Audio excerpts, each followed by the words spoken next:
प्रिय विद्यार्थियों, हिंदी साहित्य के द्वितीय प्रश्न पत्र नाटक और एकांकी के अंतर्गत आज हम जयशंकर प्रसाद कृत ध्रुवस्वामिनी नाटक के संबंध में चर्चा करेंगे। इस नाटक के महत्वपूर्ण अंशों की व्याख्या और प्रश्नोत्तर से पूर्व हम इस नाटक का संक्षिप्त परिचय आपको प्रदान करेंगे। जयशंकर प्रसाद कृत ध्रुवस्वामिनी प्रसाद जी का ऐतिहासिक नाटक है। ये बहुत महत्वपूर्ण नाटक है और साथ ही प्रसाद जी का ये अंतिम नाटक है। इस नाटक के ऐतिहासिक कलेवर के साथ प्रसाद जी ने समाज में नारी की असहाय अवस्था का चित्रण इस नाटक के माध्यम से किया है। यद्यपि प्रसाद जी ने नाटक की भूमिका में कहा है कि उनका लक्ष्य ऐतिहासिक कथा को प्रकाश में लाना है। क्या होना चाहिए और कैसा होगा, यह तो व्यवस्थापक विचार करें, किंतु इतिहास के आधार पर जो कुछ हो चुका है या जिस घटना के घटित होने की संभावना है, उसका विकास किया गया है। नाटक पूर्ण होने पर उसमें ऐतिहासिक परिवेश से अवगुंठित होने पर भी समस्या का स्वर प्रमुख हो गया है। समस्या है नारी की समाज में स्थिति से संबंधित समस्या को यहाँ पर उठाया गया है।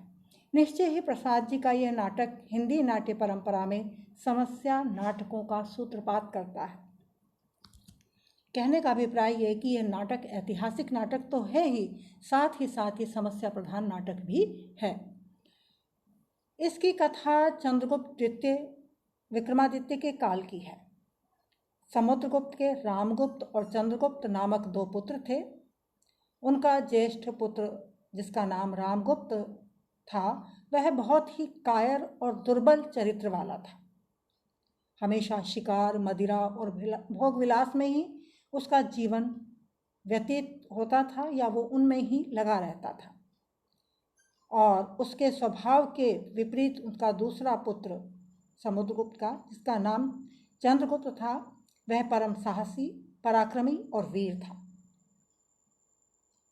लेकिन समुद्रगुप्त ने उसकी योग्यता के आधार पर ही चंद्रगुप्त को अपने राज्य का उत्तराधिकारी अर्थात युवराज घोषित किया था, क्योंकि वो जानते थे कि उनका बड़ा पुत्र अयोग्य है। तो इसलिए वंश परंपरा के विपरीत जाकर के उन्होंने छोटे पुत्र को अपना उत्तराधिकारी घोषित किया था। लेकिन समुद्रगुप्त की मृत्यु के पश्चात उसके साथ मिलकर उसके कुटिल मंत्री शिखर स्वामी ने छल के द्वारा जो राज्य चंद्रगुप्त को उसके पिता के द्वारा दिया गया था, वो रामगुप्त को दिलवा दिया और इस प्रकार रामगुप्त मगध का राजा बन जाता है। चंद्रगुप्त कहीं विद्रोह न कर दे, इसलिए उसे बंदी बना लिया जाता है। इसमें एक कथा है कि जब समुद्रगुप्त दिग्विजय के लिए जाते हैं तो दिग्विजय के दौरान एक राज्य की राजकुमारी, जिसका नाम ध्रुवस्वामिनी है, वो भावी सम्राट की वाग्दाता के रूप में उन्हें प्रदान की जाती है। इस प्रकार वो चंद्रगुप्त की वाग्दाता हुई, लेकिन रामगुप्त छल से उससे भी विवाह कर लेता है। एक बार रामगुप्त राज्य की व्यवस्था और रक्षा की तरफ तो वैसे ही वो ध्यान नहीं देता, लेकिन मृगया भोग विलास में वो लिप्त रहता है। और एक बार शिकार के लिए वह राज्य के बाहर जाकर जंगल में शिविर लगाता है और वहाँ पर शकराज की सेना के द्वारा वो दोनों ओर से घेर लिया जाता है। शकराज जानता है कि रामगुप्त दुर्बल है और वो उस पर प्रभाव डालकर उसके राज्य को भी हड़प लेगा और उससे अपनी संधि प्रस्ताव अथवा संधि प्रस्ताव भेज करके अपनी मनमानी शर्तें उससे मनवा सकता है। और यही किया। शकराज ने एक संधि प्रस्ताव रामगुप्त के पास भेजा और उस संधि प्रस्ताव में वह कहता है, या तो युद्ध करो, अन्यथा अगर संधि चाहते हो तो ध्रुवस्वामिनी को उसके शिविर में पहुंचा दो। रामगुप्त कायर है और डरपोक होने के साथ साथ ही वह बहुत स्वार्थी भी है। उसमें स्वाभिमान नाम की कोई चीज़ नहीं है। ना तो वो अपनी कुल मर्यादा का ध्यान रखता है और ना ही राष्ट्र का ध्यान रखता है। राष्ट्र की रक्षा की ओट में वह अपनी ही रक्षा को प्रमुख मानता है और राष्ट्र और राज्य की रक्षा करने के लिए वह अपने मंत्री शिखर स्वामी के साथ मिलकर के एक चाल चलता है कि ध्रुवस्वामिनी को शकराज के शिविर में पहुंचा दिया जाए। जब ये बात चंद्रगुप्त को पता चलती है तो वह इसका विरोध करता है और अंततः ये निर्णय होता है कि चंद्रगुप्त कहता है कि मैं स्वयं ध्रुवस्वामिनी का वेश धारण करके शकराज के शिविर में जाऊंगा। ध्रुवस्वामिनी इसका विरोध करती है। वो कहती है कि मेरे लिए तुम अपने अमूल्य जीवन की इस प्रकार बलि नहीं दे सकते। उसे भी अपने स्वाभिमान की रक्षा करना चाहती है, लेकिन विकट परिस्थितियों में वह आत्मघात का निर्णय लेती है। लेकिन चंद्रगुप्त के वहाँ पहुँचने पर वो इस विचार को त्याग देती है। इस प्रकार ध्रुवस्वामिनी और ये निर्णय लिया जाता है कि ध्रुवस्वामिनी और चंद्रगुप्त दोनों ही शकराज के शिविर में जाएंगे। ध्रुवस्वामिनी भी जाती है और चंद्रगुप्त ध्रुवस्वामिनी का वेश धारण करके शकराज के शिविर में जाता है। जिस कुल की मर्यादा के लिए अपना जीवन चंद्रगुप्त ने दांव पर लगा दिया था, आज वही राजवंश उस नारी की रक्षा नहीं कर रहा था। यह देखकर वह बड़ा व्याकुल हो उठता है, इसीलिए वो शकराज के शिविर में जाना स्वीकार करता है और अंत में दोनों का ही जाना वहां निश्चित हो जाता है।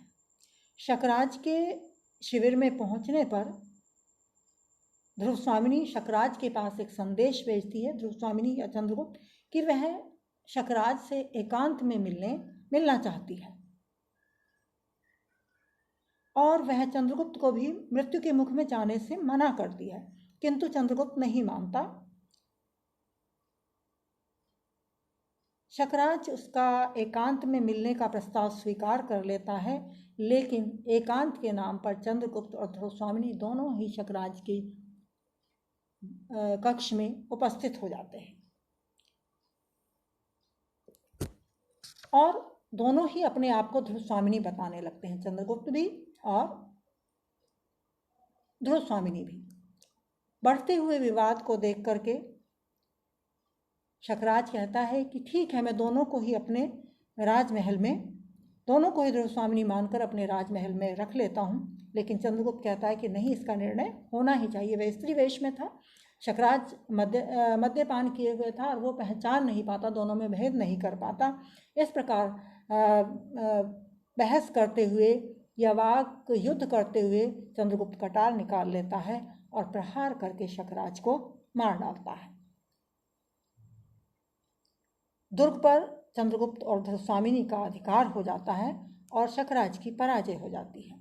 लेकिन रामगुप्त पीछे से आकर के शिखर स्वामी और के साथ उस दुर्ग में आता है, उस दुर्ग का अधिपति बन जाता है, जिसको कि चंद्रगुप्त ने विजय के द्वारा प्राप्त किया था, शकराज के वध के बाद प्राप्त किया था। चंद्रगुप्त को विद्रोही बताकर उसको पुनः बंदी बना लिया जाता है। रामगुप्त ध्रुवस्वामिनी को एक पति के रूप में आदेश देना चाहता है, लेकिन ध्रुवस्वामिनी उसका विरोध करती है और उसके पतित्व पर प्रश्न चिन्ह लगा देती है कि आखिर उसे, जब उसने उसे शकराज के शिविर में भेज ही दिया था, तो अब वह अपने पति के अधिकार को कैसे जता सकता है। वहाँ उसी समय एक पुरोहित वहाँ पहुँचते हैं। पुरोहित भी शास्त्रानुसार ध्रुवस्वामिनी को रामगुप्त के क्लीव एवं कायर होने के आधार पर इस संबंध से मुक्त कर देता है, अर्थात वो दोनों पति पत्नी नहीं रह सकते, ऐसी व्यवस्था पुरोहित धर्म के आधार पर देता है। रामगुप्त इससे बहुत अधिक क्रोधित हो जाता है और वह छल के द्वारा पुनः चंद्रगुप्त की हत्या करना चाहता है, लेकिन उसी समय एक सामंत कुमार रामगुप्त के इस आक्रमण को विफल करके चंद्रगुप्त की रक्षा करता है और रामगुप्त वहीं पर मारा जाता है। इस प्रकार ये नाटक ऐतिहासिक होने के साथ साथ ही एक समस्या प्रधान नाटक है। इस नाटक की प्रमुख समस्या नारी जाति की समस्या है। समाज में नारी की विवशता चरम सीमा तक पहुंचती है, उसे प्रसाद ने यहाँ दिखाया है। उसे अपना सम्मान लुटा देने पर भी बाध्य करती है। भारतीय समाज की इस विडंबना को प्रसाद जी ने अनुभव किया, उसे समझा और उस समस्या के निदान के लिए एकमात्र उन्होंने नारी के साहस को ही महत्वपूर्ण माना है। यदि नारी स्वयं साहस करके इन समस्त जो उसके ऊपर थोपे गए परंपराएं हैं या उसे कमज़ोर करने के लिए जो नियमों में उसको बांध दिया गया, उससे मुक्ति के लिए वह उसका साहस ही उसका साथ दे सकता है, इस और प्रसाद जी ने इस नाटक में संकेत किया है। दूसरी समस्या यहाँ पर एक प्रस्तुत की गई है, वह धर्म विधान द्वारा रचित विवाह व्यवस्था की। आदर्श परिस्थितियों में जो विवाह होता है वह धर्म विवाह कहलाता है, और यदि बलात् कोई विवाह किया जाता है तो वह धर्म विवाह ना होकर राक्षस विवाह हो जाता है। तो यहाँ पर पुरोहित रामगुप्त और धर्मस्वामिनी के विवाह को इसी वर्ग में रखते हैं और रामगुप्त से धर्मस्वामिनी के मोक्ष की व्यवस्था करते हैं। इस प्रकार इस नाटक की ये कथा है, सारांश है, और अगले ई व्याख्यान में हम इसके महत्वपूर्ण अंशों की आपको व्याख्या कराएंगे।